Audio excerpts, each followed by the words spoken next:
Hey folks, I've had the privilege of this year of spending the entire year in the book of Job. I have just felt that I need to try to get my arms around some of its tenets better than I have in the past. And there's so many great lessons for us parents, and especially for us homeschooling parents. There's some great encouragement. For instance, in Job chapter 1, we see that Job made sacrifices for his children after they had spent time feasting together. Now I realize that 1 John says, I have no greater joy than my children to walk in truth. But as a parent, a very close second joy is to know that our kids are getting along as adult children. From the context of Job chapter 1, these kids were out of the house now, but yet they kept close with one another.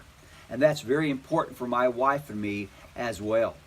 When we began this homeschooling journey some 20 years ago, we simply homeschooled because of Deuteronomy chapter 6.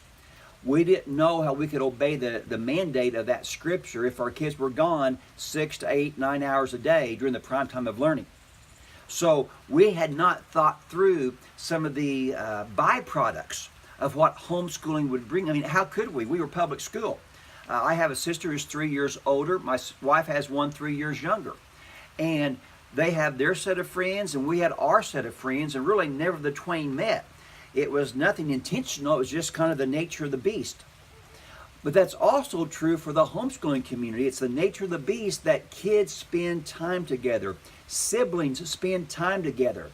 They learn great lessons. How to show deference to one another. How to handle folks when they're having a bad moment or a bad day. They just can't leave and go home from school. Home is school. How to get along with different personalities. How to get along with similar personalities. We did not think these things through, but God in His economy of homeschooling has that all part of the process. And this is so very important for many of you, especially you moms, because you see what's going wrong on a day-to-day basis. You're not getting enough math covered or enough history covered, or kids are not being self-motivated enough. But I want to encourage you, the fact that you are homeschooling, there are some great byproducts going on very quietly and under the surface. And you might not see these until your kids are 15, 20, 25 years old. And I hope one of these will be the fact that your kids will celebrate and feast together. Today is fall. As you can see from our decorations, it's raining outside. We love these kind of days in the Smith household. We know that Thanksgiving's on the way, and of course Christmas right after that. And yes, these holidays are great because they speak of God's providence with man, God's interaction with man, but they're also wonderful opportunities because we get to spend time with those we love most, our family.